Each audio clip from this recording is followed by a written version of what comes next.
ఈరోజు ఆంధ్రప్రదేశ్ ఉప ముఖ్యమంత్రి పవన్ కళ్యాణ్ గారిని కలవడం జరిగింది. పవన్ కళ్యాణ్ గారితో కలిసి విషయాలు మాట్లాడడం జరిగింది. ముఖ్యంగా రేపు మా కాన్స్టిట్యున్సీలో కార్యకర్తలు, వైఎస్ఆర్సీపీ నాయకులు, కార్యకర్తలు ముఖ్య సమావేశాన్ని ఏర్పాటు చేశాం. ఆ సమావేశంలో మరి వారికి కూడా నా యొక్క అభిప్రాయాన్ని వారికి కూడా తెలియజేసి నేను అక్కడే వారందరి సమక్షంలోనే వైఎస్ఆర్ పార్టీకి రాజీనామా చేస్తున్నాను. ఆ తర్వాత 22వ తారీఖున సాయంత్రం ఇక్కడ పవన్ కళ్యాణ్ గారి సమక్షంలో అందరం కూడా జాయిన్ అవుతున్నాం. ఇక్కడ ముఖ్యమైన నాయకులు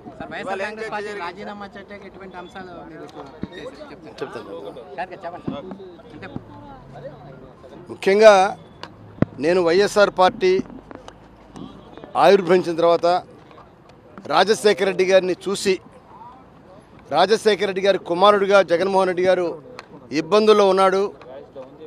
రాజశేఖర రెడ్డి గారి వల్ల నేను ఒక ఎమ్మెల్యే అయ్యాను 1999లో.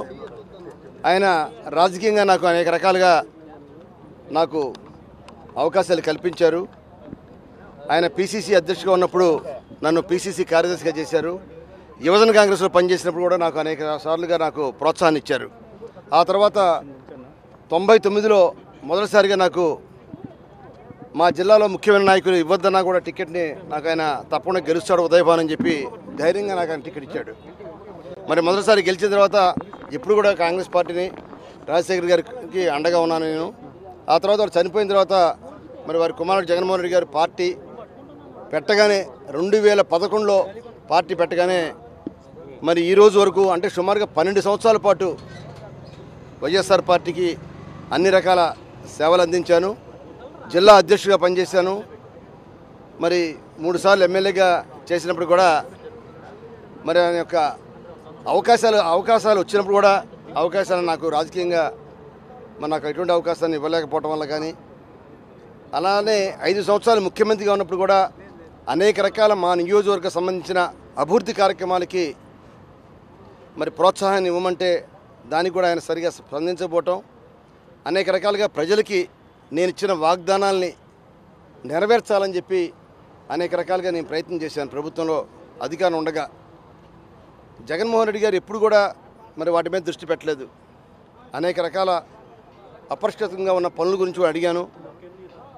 కాబట్టి ఇవన్నీ కూడా నాలో నిరుత్సాహాన్ని కలిగించింది. మరి వాళ్ళ పార్టీ ఓటమి చెందిన తర్వాత కూడా ఆయన ఏమాత్రం కూడా మరి కార్యకర్తల పట్ల కానీ, నాయకుల పట్ల కానీ ఆయన చూపించే నిర్లక్ష్య వైఖరికి నిరసనగా మరి ఆ పార్టీలో మనం ఉంటే ఎవరికి ఎటువంటి సహాయాన్ని చేయలేకపోతున్నాం, ప్రజలకి ఏమాత్రం కూడా పడలేకపోతున్నాం, నియోజకవర్గ అభివృద్ధిని కూడా మేము ఎక్కడ చేయలేకపోతున్నాం.